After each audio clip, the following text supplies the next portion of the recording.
नमस्कार। उत्थान ज्योति संस्थान में आप सभी का स्वागत है, अभिनंदन है। ग्रहों में राजा सूर्यदेव का गोचरीय परिवर्तन हो रहा है। सूर्यदेव कर्क राशि में प्रवेश करने जा रहे हैं 17 जुलाई 2023 को दिन में 3:53 के बाद ये प्रवेश करेंगे। और कर्क राशि की जो सूर्य की संक्रांति होती है तो बड़ी महत्वपूर्ण होती है। कहाँ कहाँ महत्वपूर्ण होती है?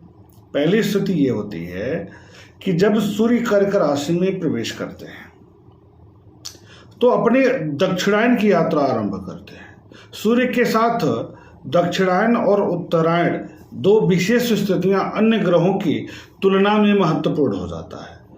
जैसे 14 जनवरी या 15 जनवरी जब भी मकर संक्रांति आती है तो उस दिन मकर राशि में जब प्रवेश करते हैं तो वो उत्तरायण की यात्रा आरंभ करते हैं, परंतु जब ये कर्क राशि में प्रवेश करते हैं तो दक्षिणायन की यात्रा आरंभ करते हैं। दक्षिणायन की जब यात्रा आरंभ करते हैं तो विवाह आदि जैसे शुभ मुहूर्तों का अभाव हो जाता है। कुछ मांगलिक जैसे गृह प्रवेश नहीं होगा, मुंडन नहीं होगा, कुछ विशेष कार्य अवरोधित हो जाते हैं। यद्यपि विष्णु भगवान के जग जाने के बाद से विवाह आदि जैसे कार्य होते हैं, परंतु कुछ मांगलिक कार्य अवरुद्ध हो जाते हैं, रुक जाते हैं। अभी ये 17 अगस्त तक कर्क राशि में विद्यमान रहेंगे। ऐसी स्थिति में क्या परिवर्तन आएगा मेष से लेकर के मीन राशि तक के लोगों के लिए? क्या स्थितियां रहने वाली हैं? किस प्रकार का परिवर्तन करेंगे? क्योंकि सूर्य अग्नि तत्व कारक राशि के ग्रह हैं, अग्नि तत्व कारक ग्रह हैं और ये जल तत्व की राशि में प्रवेश कर रहे हैं। तो अग्नि का जल में जब प्रवेश होगा तो निश्चित तौर पर इनके जो प्रभाव है उसमें कमी देखने को मिल सकता है। तो इसी कारण से यह स्थिति कही जाती है कि दक्षिणायन की यात्रा, यानी यहीं से सूर्य अब कमजोर स्थिति में जाने लगते हैं।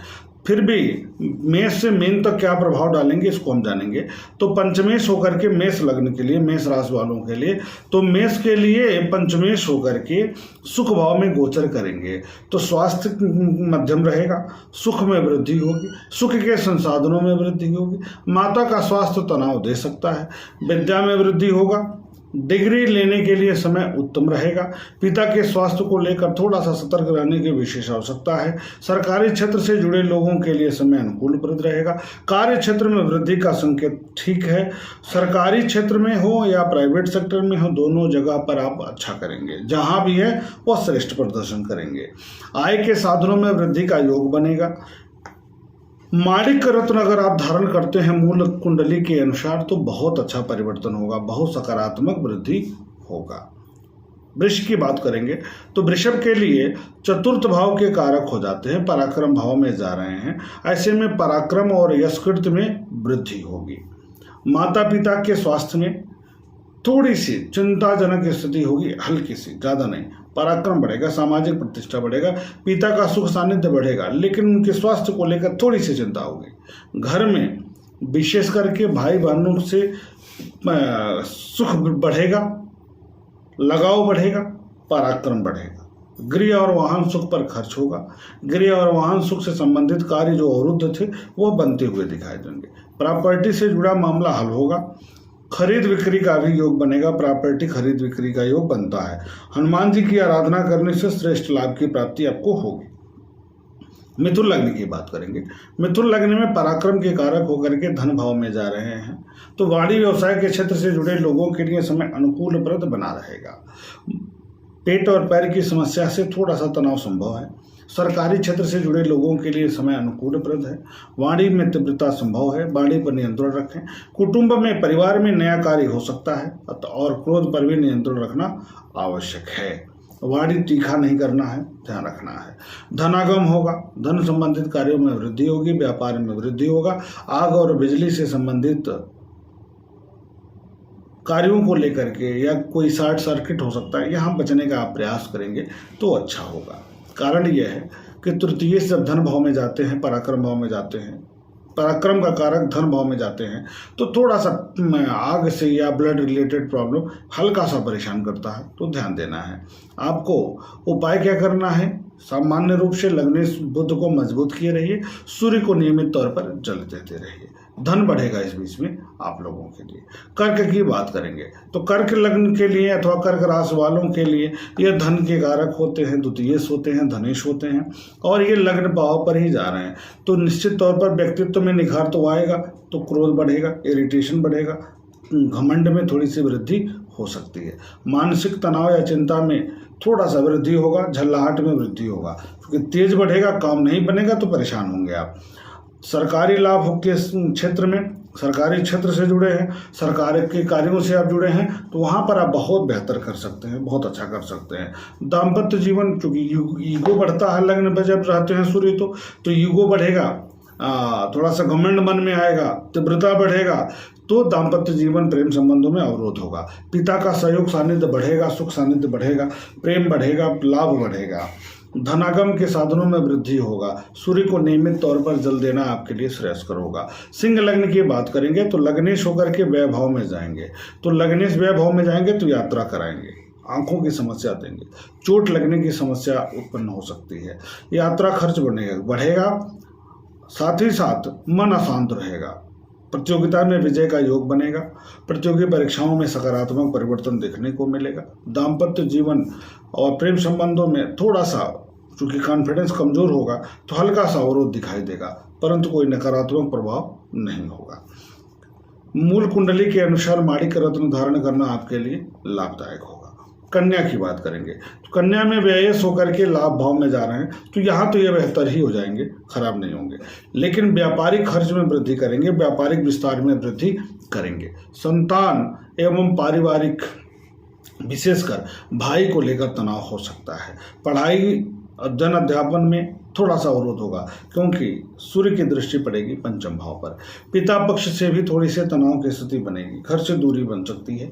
सरकारी व्यक्ति को थोड़ा सा अपने उच्चस्थ अधिकारियों से सामंजस्य बैठाने में दिक्कत होगी, अवरोध होगा, लेकिन धन संबंधित कार्यों में सकारात्मक परिवर्तन होगा। शेयर बाजार से जुड़े लोग सतर्क होकर अगर काम करेंगे तो अच्छी उपलब्धि हासिल करेंगे। सूर्यदेव को लाल रोली डालकर जल दें, भगवान शिव को लाल रोली अर्पित करें, लाभ होगा। तुला की बात कर लेंगे। तुला लग्न में लाभ के कारक होकर के दशम भाव में जा रहे हैं, लाभेश होकर के दशम में जा रहे हैं, तो आय बढ़ेगा, व्यापार बढ़ेगा, वाणिज्य बढ़ेगा, आर्थिक गतिविधियों में सुधार होगा, सरकारी लाभ बढ़ेगा, घबराहट में वृद्धि होगी, पिता के सुख सानिध्य में वृद्धि होगा।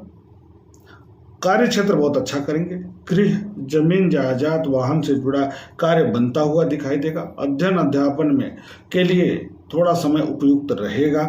माता के स्वास्थ्य को लेकर के आपको चिंता करने की आवश्यकता होगी, थोड़ा सा चिंता हो सकता है, तनाव हो सकता है।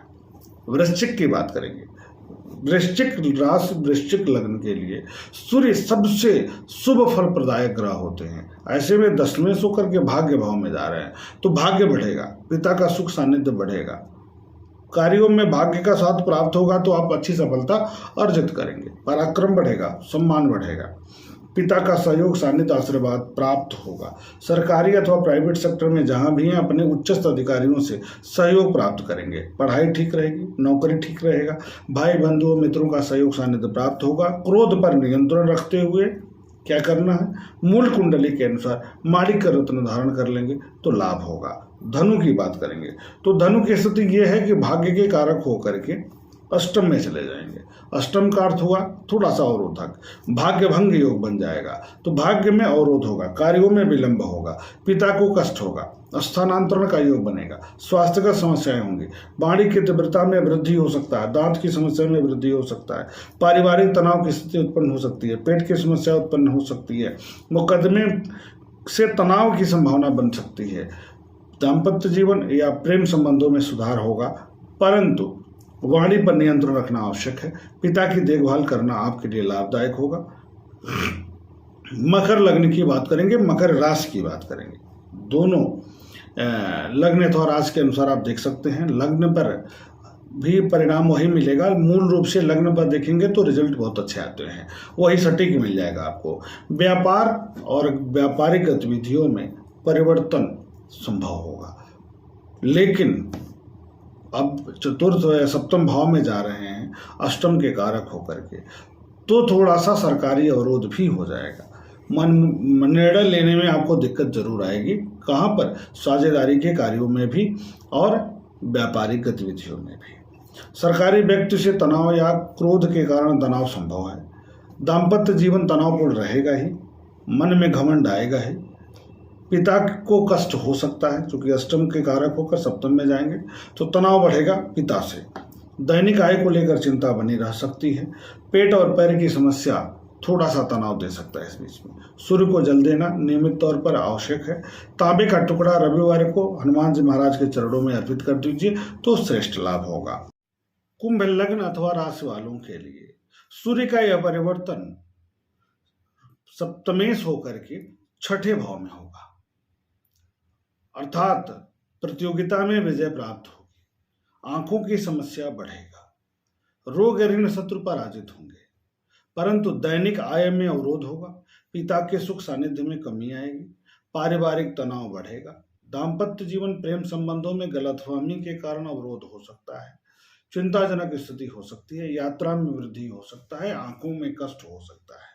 सूर्य को नियमित जल देना, सूर्य देव की आराधना करना, आदित्य हृदय स्त्रोत का पाठ करना आपके लिए बेहद लाभदायक होगा। मीन लग्न अथवा राशि वालों के लिए तो मीन लग्न वालों के लिए रोगेश होकर के पंचम भाव में जा रहे हैं, विद्या के भाव में जा रहे हैं।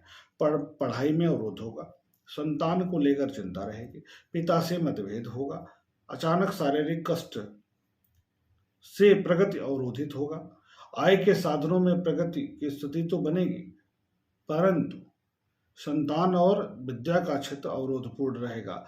दिमाग जो है बहुत तीव्रता के साथ नहीं चलेगा, और ऐसे में विवाद की स्थिति से बचने का बिल्कुल भी प्रयास करिएगा, क्योंकि अगर विवाद में पड़ेंगे तो आपको आर्थिक क्षति होगी ही होगी। आर्थिक तनाव के दृष्टिकोण से यह समय गड़बड़ है, अर्थात आर्थिक दृष्टि से तनाव उत्पन्न हो सकता है। सूर्य को जल देना है लाल रोली डाल करके, और हनुमान जी महाराज की आराधना करना आपके लिए खूब लाभदायक होगा, श्रेष्ठ फलदायक होगा। नमस्कार।